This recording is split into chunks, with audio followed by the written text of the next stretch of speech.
Welcome to the Casting Across Fly Fishing Podcast. I'm Matthew of castingacross.com, where I explore the quarry and culture of fly fishing. Here at episode 369, we're talking about starting off in winter fly fishing. This podcast episode is another installment in the series that we call the Cast1 Fly Fishing Podcasts. And that's a subset within the larger Casting Across catalog where the information is aimed a little bit more towards a new angler or maybe somebody who's fished a lot in this instance in the quote-unquote season, and now you want to give it a shot in the off season. So this would be relatively new information. Now, if you've been fly fishing in the winter your whole life and you are, generations of fishing under your belt, then this could still be beneficial to you because there may be a tip or trick that I talk about that you had either not thought about or not thought about in a particular way. Or, as I always say, if you are bringing people alongside you under your wing, training up folks in how they should fly fish, then maybe something I say will resonate as you try to communicate that to that person. So anyway, I will dive into it. I'll give you more resources at the end of the podcast, but for now, we're going to talk about a few very, very basic things that go into winter fly fishing. The first one is why. Why fly fish in the winter? As I'm recording this podcast, there's about 8 inches of snow on the ground, and the flurries are intensifying by the minute. And the last thing you might want to do is put on your waders and go walk into a river. However, the fish are there more often than not, and the fish are eating more often than not.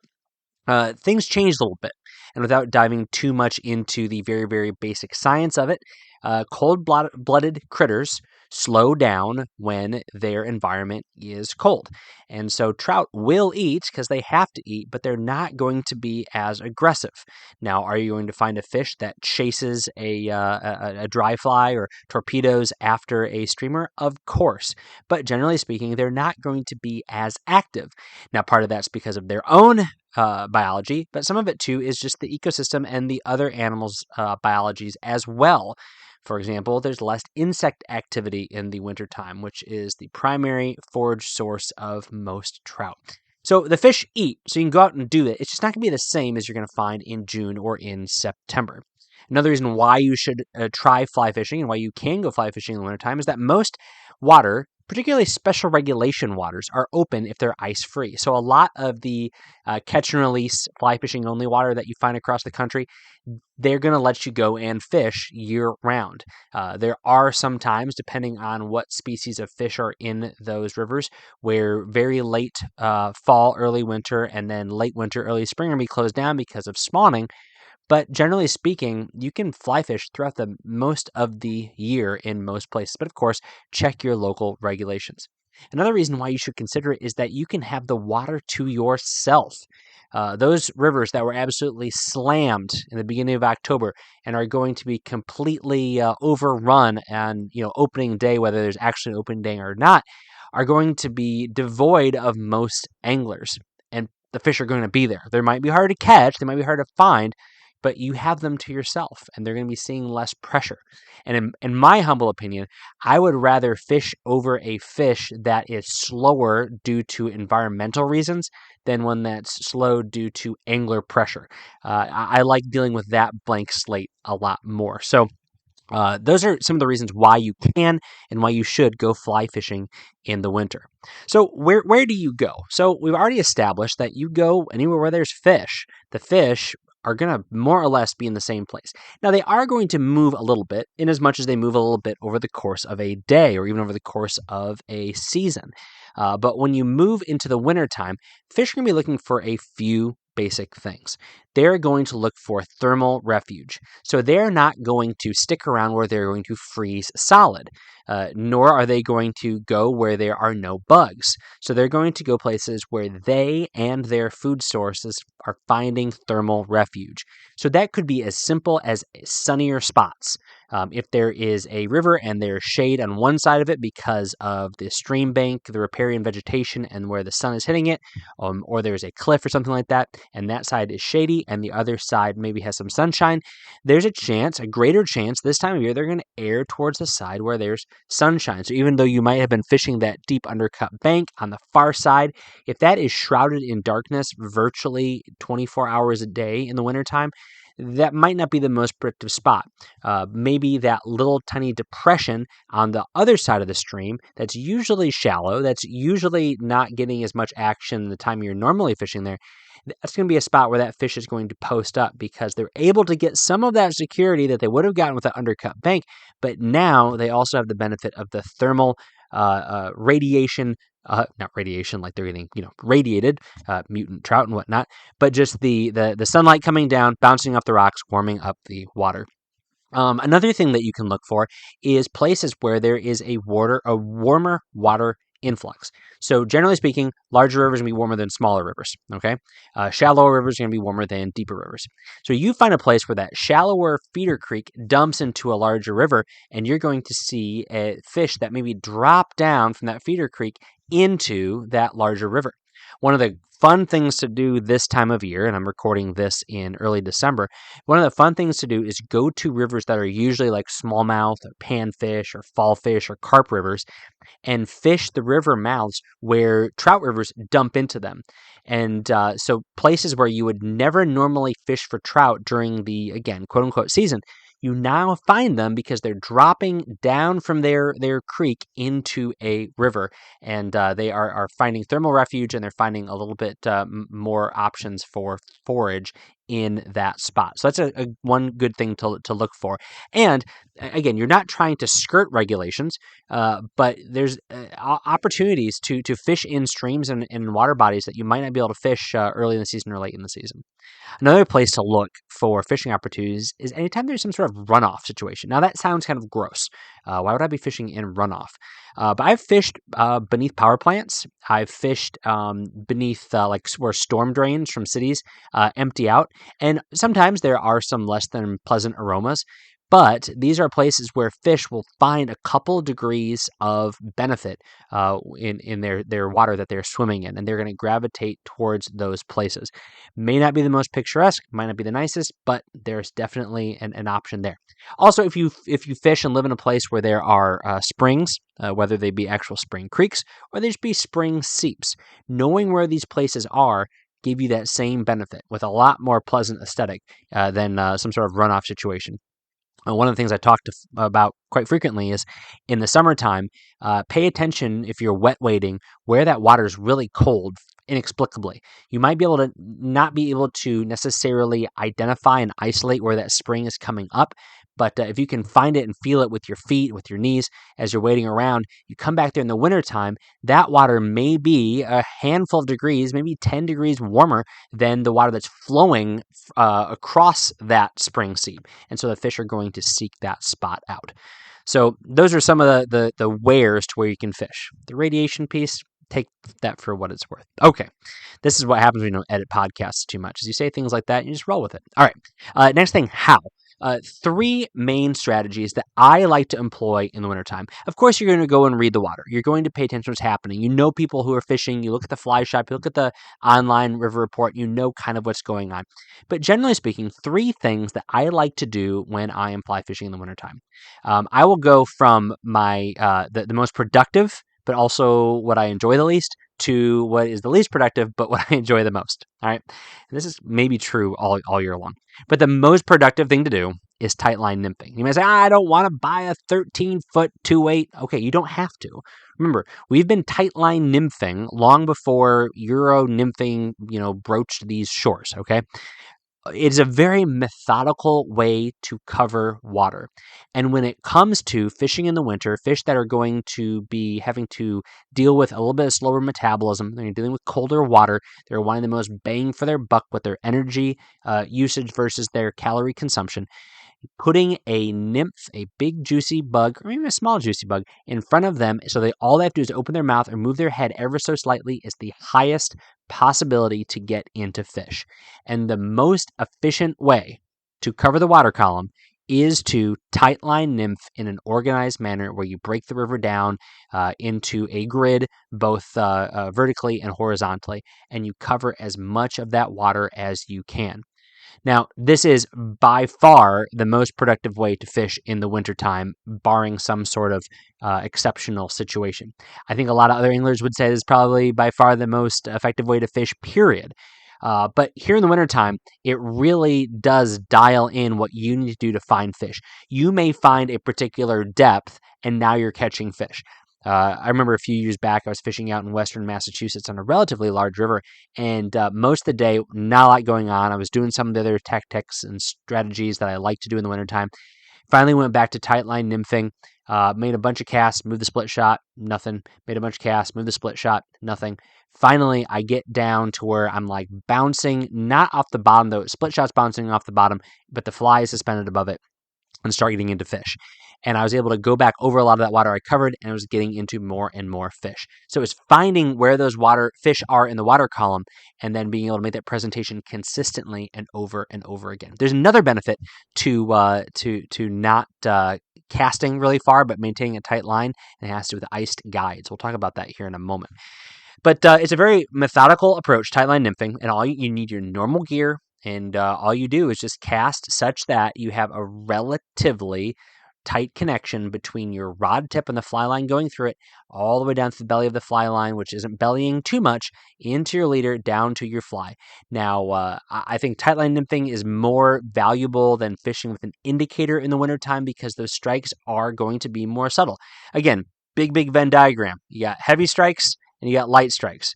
The light strike part of the Venn diagram is going to be the winter, but of course there is going to be a segment of that where they overlap, and there are going to be some heavy strikes even in the coldest weather because fish do what fish do, and none of us can see in their minds. It's also a great opportunity for you to dial it in. If this is a strategy that you want to increase your competency with, this is a great time to do it. You're not going to be distracted by all those bugs buzzing around. You're not going to be distracted by necessarily aggressive fish chasing after streamers. Now's the time to say, I'm going to figure this out. I'm going to figure out what those really gentle strikes feel like. I'm going to dial in how I can get my flies to depth based on weighted flies, based on combinations of flies, based on using split shot, other things. And maybe you do have that Euro nymphing rod that you've been kicking around that you haven't enjoyed using. Now's the time to really become familiar with it because it is your best option at catching fish this time of year. All right, so tight line nymphing doesn't need to be a Euro situation, doesn't need to have special gear. You can just use that 9-foot 5-weight and your normal 5-weight line and a leader that is going to get your flies in front of those fish. That's the first thing.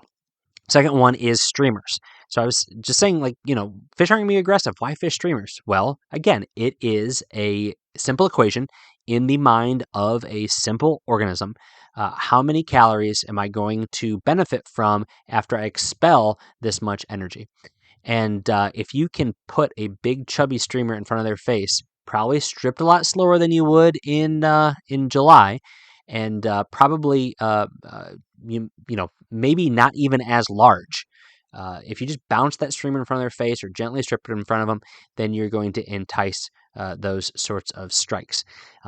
I like swinging streamers in the wintertime. So that means that if I cast across the river, like casting across, cast across the river and allow that streamer to just drift following the arc of my fly line. So it's dragging to a certain degree. Again, that drag being when that water is influencing the motion of that fly. You don't want that with dry flies. You don't want that with nymphs. There are situations where you don't want that with streamers, but here now it's making that streamer swim kind of in a slow arc back towards completely being downstream from me. And so I can do that, and then I strip it back in. Take a step, same cast, do the exact same thing. Now I'm effectively covering all of that water. And if that fish has any aggressive inclination, and it's seen my fly swing by him, but now as I'm stripping it back in, it can trigger that strike. But again, what I like about this is it is a good way to dial in where those fish are. Again, it's very much an exaggeration and an overstatement, but usually in the wintertime, fish are going to be found in a relatively consistent location in the stream as opposed to the middle of the season where they're going to be a little bit more diversified in where they put themselves because they have a little bit of a broader spectrum of options when it comes to dissolved oxygen, temperature, things like that. So first one is tight line nymphing, second one is streamers, thirdly is midges and hatches in the sun. So I love fly fishing using midges, tiny flies, little dry flies, little tiny emergers that are in that 20, 22, 24 range. if you get sun hitting a spot, those bugs are going to be hatching. Maybe even first thing in the morning when it gets light, those bugs are going to be hatching. You're going to see little stone flies. You're going to see other tiny little mayflies hanging out on the snow. Take advantage of that. If they are emerging, then fish that emerger. Now you can, catch your dry fly in the middle of fish in the middle of January. So just be ready for that. Pay attention to that. Know that you're going to need to have a nice finesse presentation, nice light tippets, because again, these fish are going to not want to be moving a lot. So they're not going to be rising from the bottom of the stream up to the surface film. They're probably going to be sitting there a couple inches below and just nosing up. And so you're going to need to make nice, delicate finesse presentations. And this is something that in some ways is easier from a presentation and casting standpoint, and certainly a strike detection standpoint, than tightline nymphing for a new angler. So you're kind of picking your poison. You're messing with that 7X and that size 22 fly, but you can see what's happening. So it's a great way to develop confidence. This is certainly true for spring creeks and tailwaters in the wintertime, just like it is the rest of the year. But this also happens in freestone streams, or that is to say, rivers that are not bubbling up from the ground and not coming up from the bottom of a dam. Okay, so we've talked about why you can fish in the wintertime, where you can fish in the wintertime, how you can fish in the wintertime. Now, what? What do you bring with you? So I'll talk about here at the end of the podcast some other resources for this, but I would just say nothing special, especially if you're new. You don't need to go out and buy new stuff, with one great exception: clothes. So you will see, lines that are designed for cold water fishing, whether it be saltwater or freshwater, and they're great and they're good. And as you become much more proficient in this, and you're able to appreciate some of the nuances of why a fly line is designed, formulated, its material itself for fishing in the winter could be a benefit to you, then yeah, you could pursue that. But honestly, I think for most of us, we don't need to worry about it day in, day out fishing season to season. But warm clothes are an essential. And I'm going to talk about two things because there's a lot more about this on Casting Across elsewhere. One is make sure you have airflow when you want to stay warm. So we are not necessarily warm because of the clothes we are wearing. We are warm because of the way that those clothes insulate us from using our body heat. That is why so many synthetic materials have loft and have puff to them, and why quilting matters to kind of maintain that air in between those fibers. That's why a natural fiber like wool is so great, because although it feels really dense at a much more magnified level, there's a lot of area for air to get in between those fibers. It also wicks moisture away. So you want more airflow, less moisture. So don't use cotton. Don't use your tube socks with the 3 red stripes on them. Don't use your jeans. Get a nice pair of wicking fleece pants. If they're going to go under your waders, they don't need to have some sort of water repellent finish on the outside. Just regular old pants will do. A nice pair of fleece pants and a nice fleece, maybe a base layer, whether that be wool or some sort of polypropylene, is going to be fantastic. The same thing with socks. Just because you have super duper warm socks, if you have to cram them into your wading stocking foot and then cram it into a boot and there's no area for that air to flow, it's not going to matter. Your feet are going to get cold. So that's something to keep in mind as you buy wading boots, as you buy socks, and as you buy waders. If one is super, super snug and fits great with that lightweight sock and it's wicked comfortable in the summertime, it might not be the best pair of waders or boots for you in the wintertime because you're not getting that airflow and your foot is not keeping itself warm. The best wool sock is not going to help you if it is smashed and compressed between the neoprene of your waders, which is a non-breathable material, and your foot itself. So I would say that that's the most important thing for somebody who wants to fish in the wintertime, particularly if you are wading. And there's a completely different situation with walking in your clothes and in your waders and actually standing in that river. Not only is that water going to kind of suck the cold out of you a lot faster than the air, even if the water temperature is warmer than the air temperature, but also the water is going to exert pressure on your foot and it's going to compress down boot, wader, sock as well against your foot. So just something to keep in mind. Try to maintain the best of your ability some airflow. The other thing that will kill you faster than anything else kill, I'm speaking hyperbolically, is having cold hands. And my absolute favorite thing to use, and I've used everything. I've used neoprene mitts. I've used fingerless gloves. I have used full gloves that I've pulled off with my tooth. I've used the gloves where you pop the finger back. My absolute favorite ones now are mittens where you can pop the cap off of your fingers or your thumb. This again, lots of airflow in there. The majority of the time you're fishing, you don't need the dexterity of your fingers. It's only when you're tying knots and doing things more intricately. You can strip line, you can cast, you can do all that sort of stuff with those mitten parts covering your fingers. That's my absolute favorite thing. You can get a bunch of different brands. You can get them where they have a waterproof coating. We can get them where they just fleece. Whatever it is, use it and keep your fingers warm. All right.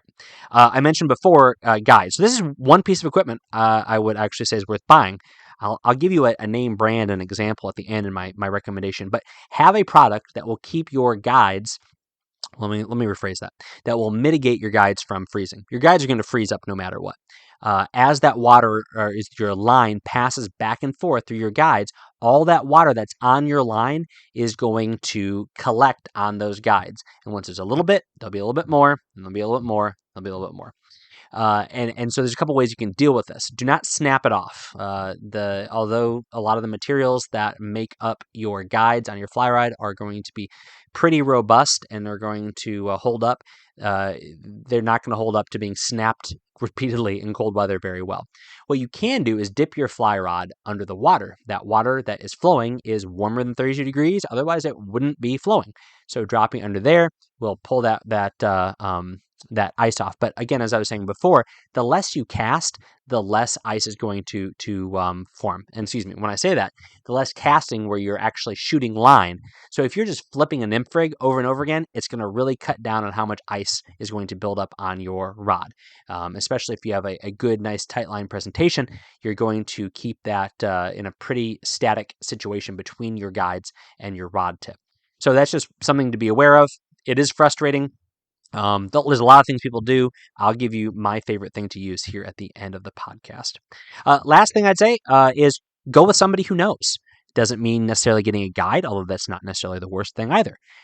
Go with somebody who knows. There's a different rhythm to fly fishing in the wintertime. And fishing with somebody who is not necessarily an expert, but just somebody who knows what they're doing is very, very helpful.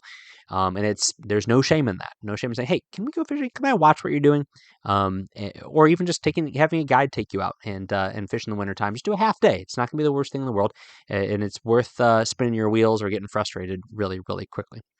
All right. Well, I mentioned before that there's other resources, and so I'm going to rattle a few off right here.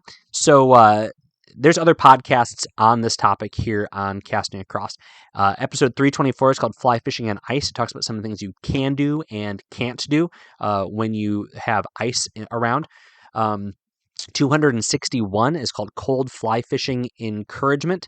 And this, I talk about some of the things I talk about today, but in greater detail, ways that you can push through the discouraging nature of how cold and still it is when you're out fishing. Episode 222 is ideas for off-season action. So some of it is fishing, some of it is fishing adjacent.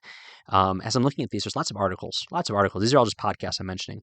Episode 213 is called 4 Winter Confidence Flies. These are 4 flies that I like to use in the wintertime. That I've talked about confidence flies recently in the podcast. These are 4 winter confidence flies. I talk about tailwaters in episode 212, which, of course, tailwaters are a great option if they're around you in the wintertime. Episode 169 is called Winter Whatnot. It's me going through some things that I do in the wintertime in the off season, that again, fishing and not fishing. Episode 157 is filling a winter fishing pack. Some of the gear that I carry, not necessary, mind you, but that I carry in my winter fly fishing pack. And then last one, I think, is 104. It's called Chill in the Air, Trout in the Water. And again, it's a lot of the information that I talk about here, just a little bit more in depth. There's a lot more resources on Casting Across, and of course, all over the internet. And I would absolutely encourage you to find something that helps you. If something I talked about today is something you have a question about, let me know. Matthew at castingacross.com. In fact, Next week, episode 370, is one of my accusations podcasts where I interact with listener, reader, and viewer questions, comments, and accusations. So if you have a winter fly fishing question, I'm sure a lot of people would love to hear it. Let me know. Matthew@castingacross.com. This week on Casting Across, the first article is called Follow Your Favorite Brands to a Fly Shop. Something that I've been encouraged by, and this is kind of why I wrote this article, was how many brands are listing their fly shops that you can buy their stuff in. Even though they all have direct-to-consumer options, I think it's really cool that some brands are making a focus of this, especially the last week was like the Black Friday, Cyber Monday, Small Business Saturday, all that sort of stuff, because it's being recorded the week after Thanksgiving. So it's cool to me that brands are doing this. And again, this is consistent with what I know about the people that I know, that I spend time with, I talk to in the industry. They're out to raise the tide and get all of the fly fishing ships up. So check that out. In that is a link to the updated fly shop directory, and over 400 fly shops now. I think it's like almost like 450. And if you see that your favorite shop's not there, or you see a dead link, or you see something like that, let me know. Again, Matthew@castingacross.com. And then Wednesday's video is called 2 Books for Young Fly Fishers. And here I talk about Andrew Weiner's Down by the River and Tyler Beefus's Orvis Kid's Guide to Beginning Fly Fishing. So one is a storybook, and the other is a how to fly fish book for kids. They're both good books. Watch the video and pick one up for the young person on your holiday shopping list. This week's recommendation on the podcast is, as I mentioned earlier, Stanley's Ice Off Paste. Who's Stanley? I don't know, but Loon Outdoors sells his Ice Off Paste. So this is a little $9 quarter-ounce tub. If you've ever used like a floatant or even a sink product, that's those little quarter-ounce tubs. $9, great. It doesn't get rock solid. It is the kind of thing where you can dip your finger and your forefinger and your thumb into this little tub, even in cold weather, smear it on your guides, and it will limit, not eliminate, because I don't think anything's going to eliminate, limit the amount of ice that builds up on them. And of course, it's designed to be used with your gear. So some of the examples of stuff that is out there, I don't know, is it going to cause problems to your fly line? Is it going to cause problems to your rod, to your cork, to your gloves, stuff like that? Synthetic materials really respond poorly to chemicals, which is funny because they're made of chemicals, but it is what it is. But this stuff from Loon is designed to not only be good for your gear, but good for the environment. So I'll put a link to where you can get Stanley's Ice Off Paste on the Loon website. But of course, if you have a local fly shop, see if they have it. Loon is one of those companies that likes to push people to the brick and mortar dealers that they have in their network. Thanks for listening to the Casting Across Fly Fishing podcast. Please subscribe to your favorite podcast app. Rate the podcast over on Spotify and Apple Podcasts. Then head over to castingacross.com, where there's 3 posts a week on the people, places, and things that go into the pursuit of fish.